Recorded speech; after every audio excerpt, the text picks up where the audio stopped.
여러분 안녕하세요. 오늘도 여러분과 함께 고급화학 수업을 진행할 교사 최여울입니다.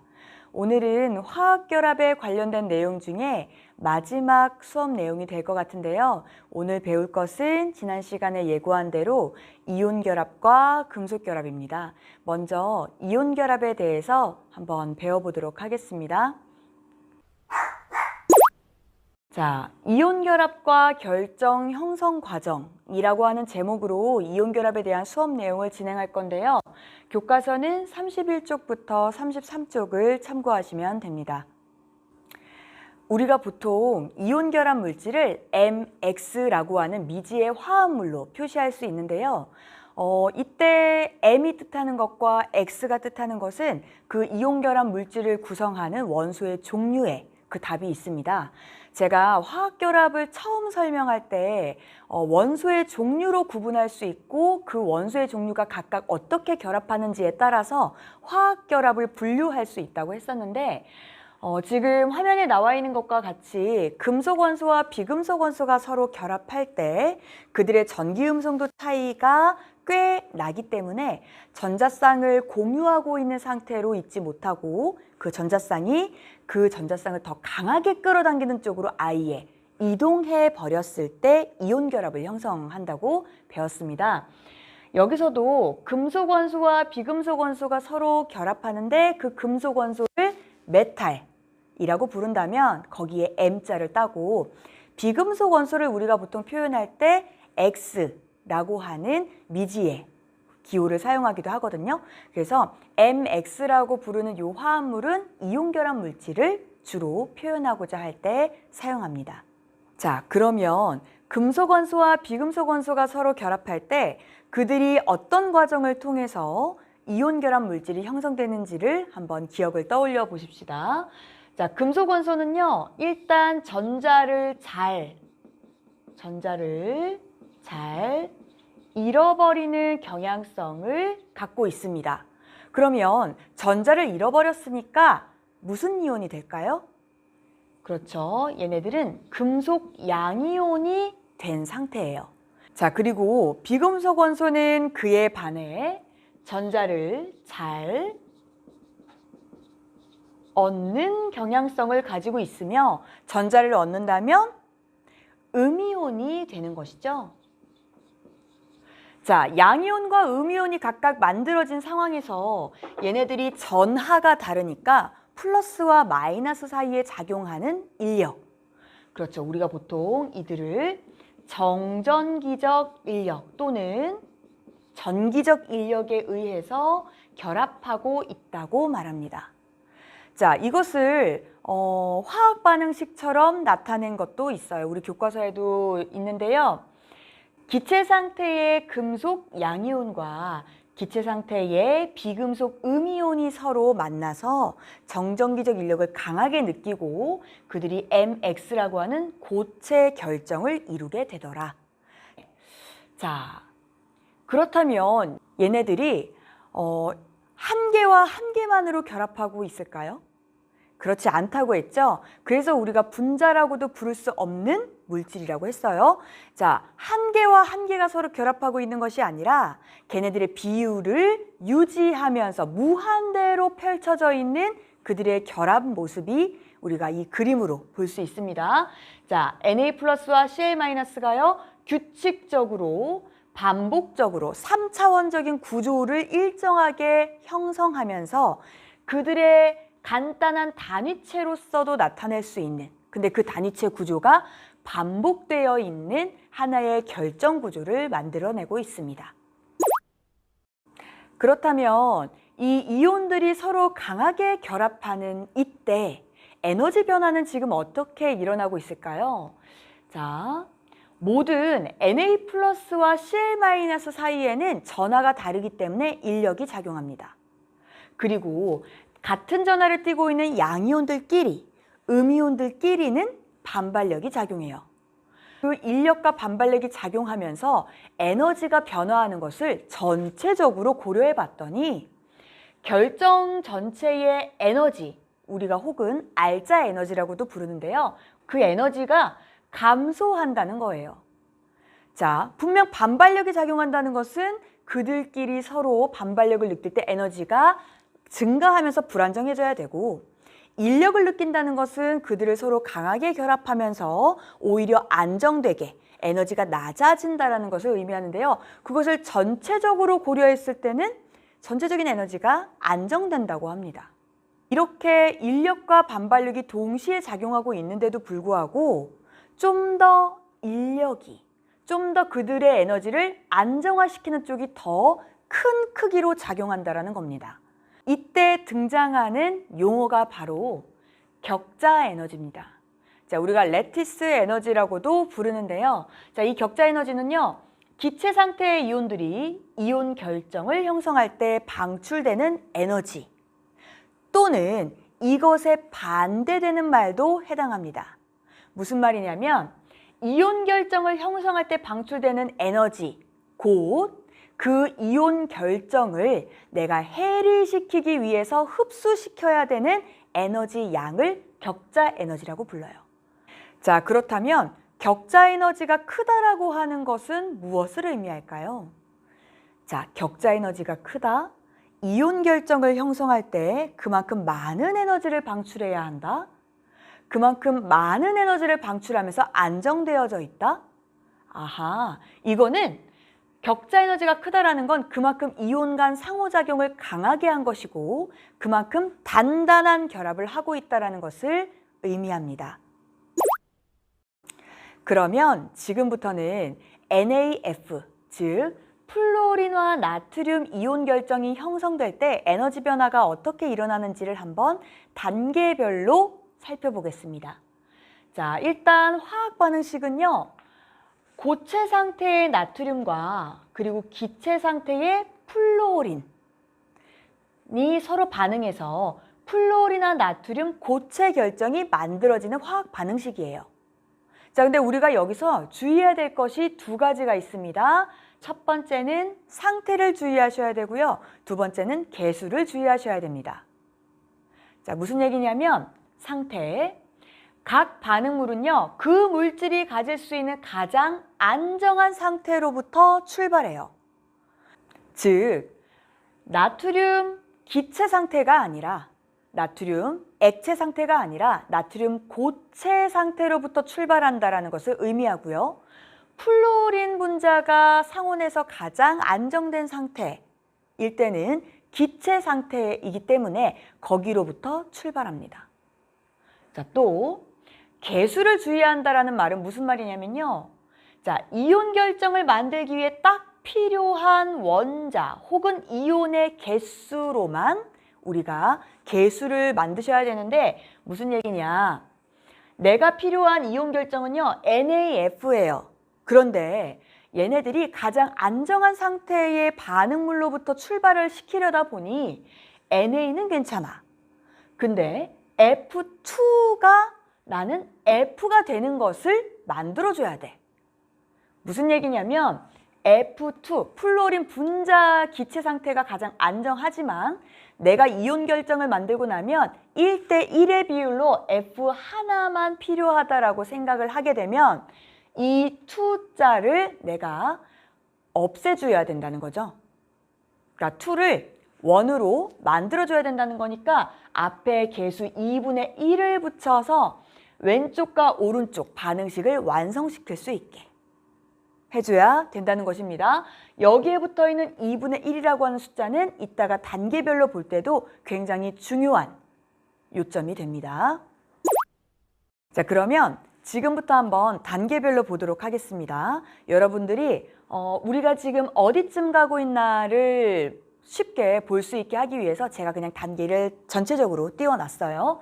자, 1단계를 보시면요. 우리가 고체 상태의 나트륨으로부터 출발은 하지만 실제 격자 에너지라고 하는 개념을 이끌어내기 위해서는 아까 정의에서도 봤죠. 기체 상태의 이온들이 서로 반응을 해야 합니다. 그러니 이 고체 상태의 나트륨을 상태를 변화시키는 게 필요하다는 거죠. 그래서 고체 나트륨의 승화 과정이 필요합니다. 이거를 우리가 화학 반응식으로 나타낸다면 어떻게 나타낼 수 있을까요? 자, 우리 책에는 다 있어요. 자, 저와 함께 천천히 따라오시면 됩니다. 고체 상태의 나트륨이 승화합니다. 승화가 뭐였죠? 중간 단계, 액체 상태를 거치지 않고 기체로 바로 상태 변화하는 것. 즉, 이렇게 되는 거죠. 자, 이렇게 됐을 때 이들의 지금 엔탈피 변화는 우리가 이들의 수치를 지금 다 외울 수는 없지만 이들의 엔탈피 변화가 양수 쪽인지 음수 쪽인지는 알 수 있을 것 같아요. 자, 무슨 얘기냐면 고체 상태에서 기체 상태로 변화한다는 것은 열을 흡수해야만 하는 건가요? 열을 방출해야만 하는 건가요? 네, 열을 흡수해야 되는 거죠. 즉, 열을 흡수한다, 에너지를 흡수한다. 즉, 그것의 엔탈피 변화는 양수값일 겁니다. 이번에는 2단계입니다. 기체 상태에 중성원자 나트륨이 있어요. 그런데 이것을 전자를 잃게 만들어야죠. 그러면 두 번째 단계는 기체 상태의 중성원자가 이온화해서 기체 상태의 나트륨 이온이 생성되는 과정입니다. 즉, 화학 반응식으로 쓰면 Na 중성원자가 기체 상태 나트륨이 되고 전자 한 개를 방출하는. 그렇다면 이때 우리가 사용하는 그 과정을 부르는 이름이 있어요. 우리 화원에서 주기적 성질할 때 배웠던, 그쵸? 전자를 방출할 때, 전자를 떼낼 때 내가 흡수해야 되는 에너지 뭐였죠? 그렇지, 이온화 에너지야. 자, 이 이온화 에너지라고 하는 이 개념에서 흡수해야 되는 에너지인 거니까 얘도 엔탈피 변화량이 양수일까 음수일까? 그치, 얘도 양수야. 자, 3단계. 3단계는요, 이제 금속 쪽의 원소를 나트륨 이온으로는 다 만들어 놨어. 그럼 이제 뭐가 필요해? 비금속 쪽 원소에 손을 대기 시작해야죠. 자, 볼게요. 일단 기체 상태에 플루오린 중성 분자가 있습니다. 근데 이것을 먼저 해리시켜야 돼요. 나는 플루오린 이온이 필요한 거지 이 분자 상태가 필요한 게 아니야. 그래서 이 분자를 끊습니다. 그들이 하고 있는 이 결합을 끊어줄 거예요. 해리 과정이 필요한데요. 자, F2. 기체 상태였다가 이것이 뭐로 해리되느냐? 두 개의 플루오린 원자로 먼저 해리가 되겠죠.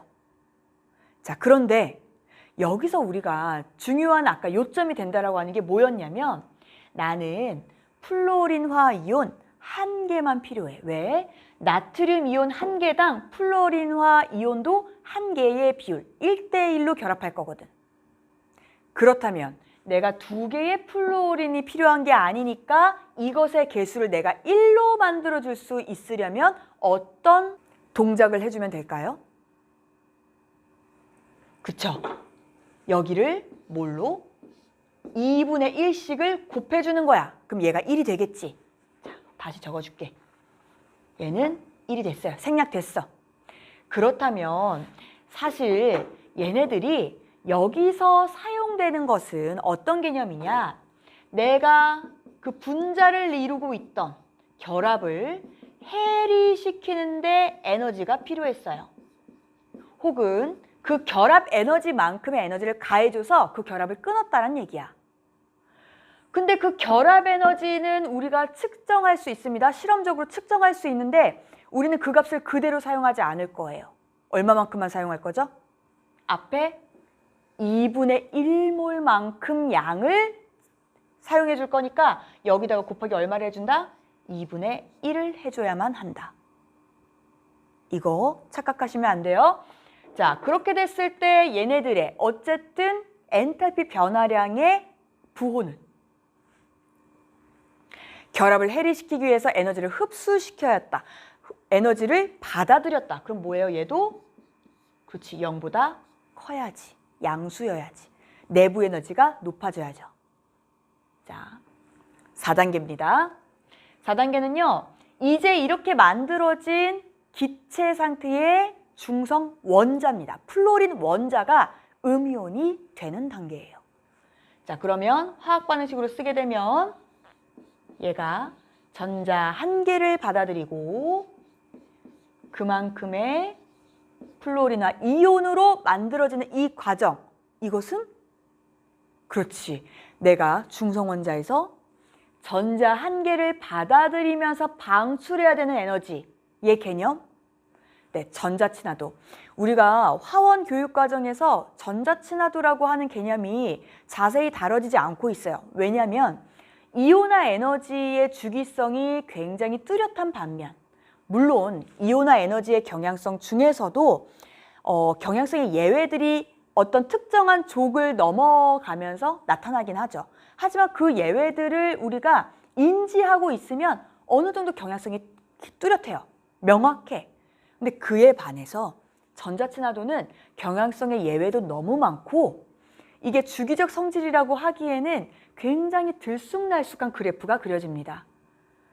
그래서 수능이나 교육과정에서는 이 전자친화도를 가르치지 않는 것으로 지금 제외되어 있는데, 사실 이 개념적인 거는 여러분들도 알고 계시면 이온화 에너지와 전자친화도를 비교해서 공부하실 때 훨씬 도움이 될 거예요. 자, 여기에서 사용되는 개념은 전자친화도입니다. 근데 이 전자친화도라고 하는 것이 내가 전자를 받아들일 때 에너지를 방출해야 되는 것이라고 했기 때문에 에너지를 방출한다. 그럼 나의 내부 에너지는 어떻게 되겠어? 줄어들겠지. 엔탈피 변화량의 부호가 음수일 거란 얘기야. 물론 전자친화도가 굉장히 예외가 많다고 했잖아요. 그래서 우리가 문제에서 주어지는 그 전자친화도 값을 그대로 사용하기만 하면 됩니다. 자, 5단계입니다. 마지막 단계예요. 이제는 내가 나트륨 이온도 만들어줬고 플로린화 이온도 만들어줬고, 그럼 이것이 이제 서로 결합만 하면 되겠네요. 자, 그렇다면 얘네들의 화학 반응식처럼 한번 써보죠. 나트륨 이온 기체 상태가 플로린화 이온 기체 상태랑 서로 만나서 뭘 만든다? NAF 고체 결정 상태로 만든다. 고체 상태로 만든다. 자, 이때 우리는 에너지를 어떻게 한다? 에너지를 굉장히 큰 값으로 방출하면서 안정되어진다. 이때 사용하는 용어가 바로 격자 에너지입니다. 자, 이 격자 에너지라고 하는 것은요, 내가 결합을 통해서 양이온과 음이온 간의 정전기적 인력으로 결합하는 것을 통해서 에너지를 방출하면서 안정된 단단한 결합을 이루는 것이기 때문에 그들의 내부 에너지는 점차 낮아집니다. 즉 엔탈피 변화량 음수 값을 갖게 돼요. 자, 이렇게 1단계부터 5단계까지 순차적으로 봤는데요. 이것을 한 번에 볼 수 있는 그림이 우리 교과서에 있습니다. 그럼 지금부터 한번 그걸 볼게요. 자, 이 그림은 우리가 방금까지 봤던 단계별로 고체 이온 물질이 형성되기까지의 그 과정을 한눈에 볼 수 있는 그림인데요. 먼저 1단계 기억해 봅시다. 뭐였죠? 고체의 나트륨을 기체 나트륨으로 승화시켜라. 자, 그 1단계 반응을 어디서부터 출발하냐를 봤더니, 자, 여기가 지금 고체 나트륨과 그리고 기체 상태의 F2, 그쵸? 플로린 분자가 놓여 있는 상태입니다. 그런데 그 바로 위에 있는 물질들을 봤더니 나트륨이 기체 상태가 되었고, 그리고 2분의 1 F2는 아래랑 똑같단 말이에요. 변화한 게 없어요. 그러면 유일하게 지금 뭐가 변했다? 그렇지. 상태가 고체에서 기체 상태로 지금 변한 거야. 아하, 나트륨을 고체에서 기체로 승화시키는데 흡수한 에너지 값이 지금 얼마로 나와 있어? 109. 물론 여기에 단위는요, 킬로줄 퍼 몰로 생각하시면 됩니다. 자, 에너지를 흡수했네요. 엔탈피 변화량 양수값입니다. 자, 두 번째 단계는요. 지금 기체 상태 나트륨 원자는 만들어졌단 말이에요. 근데 이걸 뭘 했어? 그렇지, 양이온으로 만들어야지. 그러면 이 양이온으로 만들기 위해서 뭘 거친다? 지금 저 위에 있는데 나트륨이온, 기체 상태의 나트륨이온이 됐고 여전히 옆에 있는 건 똑같단 말이야. 아직 플루오린 쪽은 건드리지도 않았어. 자, 이 나트륨 이온이 만들어지기 위해서 495라고 하는, 물론 단위 킬로줄 퍼 몰이야. 495 킬로줄 퍼 몰을 흡수했어. 이게 무슨 개념이라고? 전자를 떼내기 위해서 내가 흡수해야 되는 에너지? 그렇지, 이온화 에너지. 자, 그래서 지금 이 상태가 됐습니다. 그러면 여기로부터 쭉 다음 단계를 갔어. 지금 Na 플러스 기체 상태 똑같아. 근데 뭐가 바뀌었어? 그렇지, 2분의 1 F2에서 F 하나만 남았어요. 뭐 됐지? 플루오린과 플루오린이 서로 공유결합하고 있었을 텐데 그것이 헬이 됐네요. 즉 F2라고 하는 것, 요렇게 공유결합하고 있는 이 분자에서 요 결합이 끊어졌다는 얘기야. 근데 그 끊어지고 나서 두 개의 플루오린 원자가 생성되었을 텐데 그걸 앞에 우리가 뭘 해줘야 돼? 2분의 1을 해줘야 돼. 자, 그렇다면 지금 여기에 나와 있는 79라고 하는 숫자는 뭘 의미하는 걸까? 그렇지, 플루오린 F2의 결합 에너지죠. 혹은 결합 헬이 에너지, 똑같은 말이에요. 자, 결합 에너지에다가 곱하기 2분의 1을 한 만큼이 뭐다? 79다. 그러면 플루오린 분자 1몰의 결합을 해리시키기 위해 필요했던 에너지는 얼마일까요? 그치, 2분의 1 된 값이 79니까 그치, 158이 되겠죠. 어쨌든 얘도 엔탈피 변화량이 양수값입니다. 결합을 끊어야 되면 에너지를 필요로 하겠죠. 플러스 값이에요.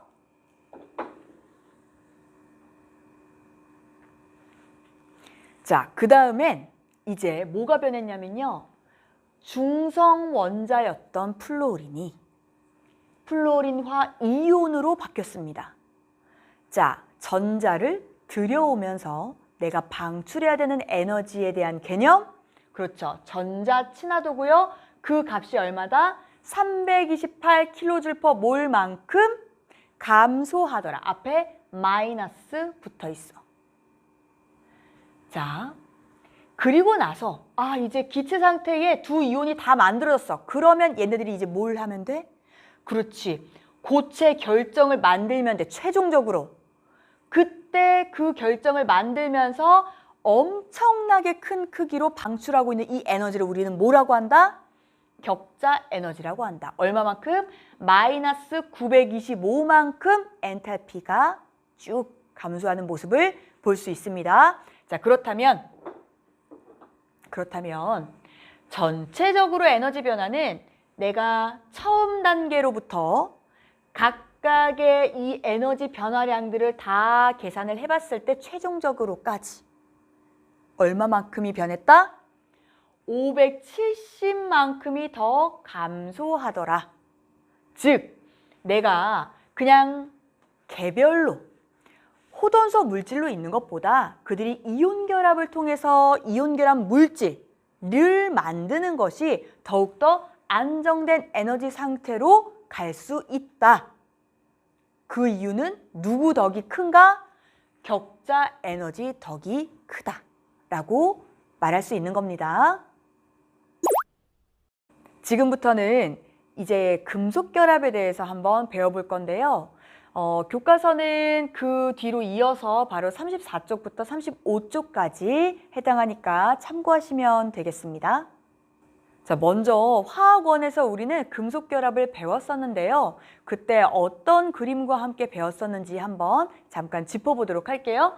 자, 왼쪽에 보이는 그림, 자, 두 개가 있는데 보통 위에 있는 그림은요, 지금 금속 양이온들이 굉장히 규칙적으로 배열해 있고 그리고 그 사이사이를 자유전자라고 하는 애들이 돌아다니고 있어요. 이름에 걸맞게 아주 자유롭게 돌아다니고 있는 전자들입니다. 자, 그런데 이 아이들에게 양쪽에 플러스 극과 마이너스 극을 연결해서 전압을 걸어줬어요. 그러면 어떻게 되냐면 이렇게 자유분방하게 움직이고 있던 전자들이 일정한 방향성을 띠고 이동하기 시작합니다. 자, 어디로 이동하냐면 마이너스 극으로부터 플러스 극으로 향하는 방향으로 전자들이 일제히 이동하기 시작해요. 전기가 흐르고 있는 거죠. 우리가 보통 금속을 도체라고 말하기도 하고 혹은 전기 전도성이 좋다라고 말하기도 하죠.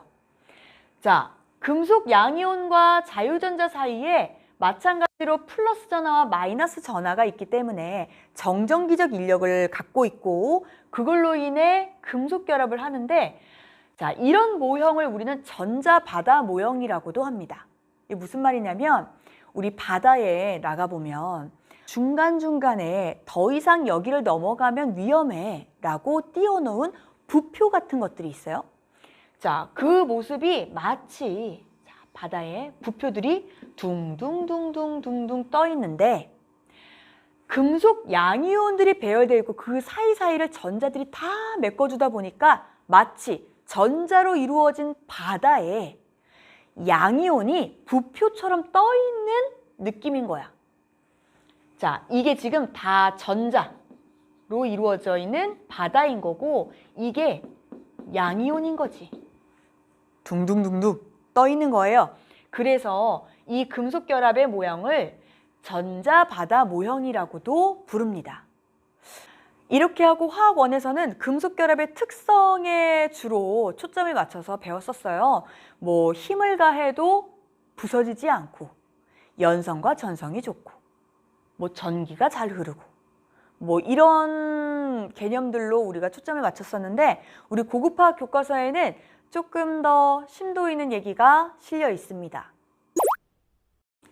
자, 사실 금속 결합을 분자 오비탈 이론으로 설명하기라고 제가 제목을 지어놓긴 했는데 문제는 뭐냐면 우리가 분자 오비탈 이론이라고 하는 걸 이 바로 다음 단원에서 배워요. 근데 이 교과서 순서가 조금 마음에 안 들어. 이게 분자 오비탈 이론을 배워야 지금 이 내용이 너희들이 이해가 쉬울 텐데 그냥 다짜고짜 금속 결합을 분자 오비탈 이론을 가져다가 에너지띠가 형성되니까 이렇게 이해해라 이런 것들로 좀 설명을 하고 있거든요. 그래서 일단은 제가 그냥 이해하기 쉽게 정말 간략하게만 여러분들께 일단 소개를 하고 그리고 분자 오비탈 이론에 들어가서는 좀 더 자세하게 하도록 하겠습니다. 자, 먼저 교과서에 나와 있는 이 그림에서는요. 상호작용하는 원자 오비탈의 수가 각각 나와 있고 그리고 그거에 따라서 어떤 에너지 준위를 갖게 되는지를 보여주고 있어요. 자, 세로축은 에너지입니다. 그런데 우리는 지금 이 중에서 간단하게 뭐만 보면 되냐면 상호작용하는 원자 오비탈 수가 2개인 경우만 한번 볼게요. 자, 2개의 오비탈이 서로 상호작용할 때 왜 얘들이 에너지 준위가 이렇게 2개로 갈라질까? 이거를 이해를 쉽게 하려면 파동의 간섭 현상을 떠올리시면 됩니다. 자, 파동이라는 것은 서로 독립적으로 움직이는 것들인데요. 그들이 서로 간섭 현상을 일으킬 때 종류가 2가지의 간섭을 나타낼 수 있습니다. 자, 첫 번째 간섭은 보강 간섭이에요. 더하기라고도 생각하시면 되는데 마루와 마루가 만나고 골과 골이 만나서 그들이 서로 보강될 때를 우리는 보강 간섭이라고 하고요. 한편 한 파동이 마루를 찍을 때 그 시점에서 다른 파동이 골을 찍게 되면 그 시점에서의 그들의 간섭은 상쇄가 돼버립니다. 그런 것들을 상쇄 간섭 혹은 빼기에 대한 개념으로 생각하시면 돼요. 그러면 우리가 오비탈이라고 하는 것도 사실 굉장히 얘네들이 원자들이 미시세계이기 때문에 이들의 입자가 너무 작아요. 질량도 거의 무시할 만큼 없어. 그러면 얘네들의 움직임이 입자긴 하지만 마치 파동성도 같이 갖고 있다라고 말하거든요. 입자성과 파동성을 동시에 갖고 있어. 그러면 파동의 성질을 갖고 있는 이 전자들이 서로 보강 간섭을 일으킬 수도 있고 상쇄 간섭을 일으킬 수도 있다라고 생각하자 이거야. 쉽게 생각하는 거야. 그러면 내가 이 오비탈들이 서로 중첩을 일으켜. 오비탈도 파동이라고 생각해 보세요. 그러면 오비탈이 서로 중첩을 일으킬 때 보강되는 것, 서로 에너지가 더 안정되게 만드는 것, 그리고 상쇄되는 것, 에너지를 더욱더 불안정하게 만드는 것. 이것이 에너지 준위를 어떻게 두 개로 분리되게끔 만든다 이거야. 자, 그래서 상호작용하는 원자 오비탈의 수가 많아질수록 에너지 준위가 더욱 분리됩니다. 무슨 얘기냐면 내가 두 개의 오비탈이 서로 보강하냐 상쇄되냐에 따라서 에너지 준위가 두 개로 나눠질 수 있다고 했어. 근데 이게 그렇게 간섭하는 원자 오비탈의 수가 점점 더 많아져. 그들끼리 보강하고 상쇄하고 보강하고 상쇄하고 이런 경우의 수들이 훨씬 많아지다 보니 에너지 준위가 더욱더 자잘하게 분리될 수 있다 이 말이야. 그러면 에너지 준위가요 더 자잘하게 얘네들이 마치 연속적인 것처럼 이어지는 그때가 온다 이거죠. 자, 처음에는 두 개밖에 없었어. 이거는 확실하게 불연속이지. 얘도 불연속이야. 아직 얘도 불연속이지만 그게 어마어마하게 많아지면 지금 거의 1몰의 원자 오비탈이 상호작용을 다 같이 하고 있다라고 한다면 지금 이 상태에서는 연속된 띠로서 에너지 띠를 갖게 될 거다 이 말입니다. 그러면 상호작용하는 원자 오비탈의 수가 1몰개나 된다면 이렇게 연속된 것처럼 에너지 띠가 만들어질 건데 거기에 우리는 금속 결합에 참여하고 있는 그 금속 원자들이 자신들의 원자가 전자들을 배치하고 있을 거란 얘기야. 자, 원자가 전자를 어디서부터 배치하겠어요? 당연히 에너지가 가장 낮은 안정한 오비탈부터 차례대로 배치해야죠. 그게 무슨 원리? 싸움 원리. 자, 쭉쭉쭉 배치합니다. 배치해서 그 전자가 채워져 있는 그 곳까지를 우리는 뭐라고 하냐면 결합성 띠 혹은 원자가 띠라고 부릅니다. 자, 그렇다면 원자가 전자를 다 채워서 더 이상 이제 위에는 비어있는 오비탈이야. 그러면 그 비어있는 오비탈 부분을 우리는 뭐라고 하냐? 반결합성 띠 혹은 전도띠라고 불러. 자, 이건 그냥 용어야. 그들이 정의해 놓은 거야, 과학자들이. 자, 설명을 볼게요. 각 금속 원자로부터 공급된 원자가 전자는 결합성 띠 쪽에 배치됩니다. 이걸 반대로 말하면 안정된 오비탈부터 에너지 띠를 쭉 채워나가는 거예요. 그랬더니 그 구간까지를 우리는 결합성 띠라고 부르고 있는 겁니다.